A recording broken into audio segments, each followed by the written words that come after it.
nombre es Nancy Rodríguez, vengo del estado de Nueva Esparta. Tengo aproximadamente 15 años trabajando para el Instituto Venezolano de Seguros Sociales en el Hospital de Ortega de Porlamar. La importancia que tiene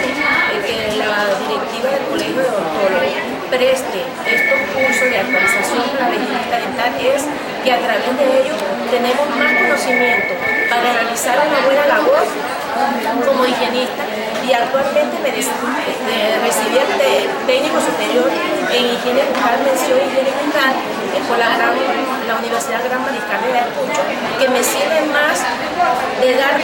prestar un buen servicio, ya que soy la mano derecha de los odontólogos, y así puedo desempeñar una buena labor para el pro de los pacientes que asisten a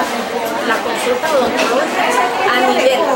ya sea privado como pública, y así brindar una buena salud bucal en referente a cómo tener prevención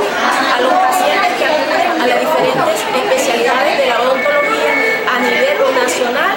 que se desempeñan ya sea en las escuelas como dando charlas de prevención para los niños a nivel escolar, que sería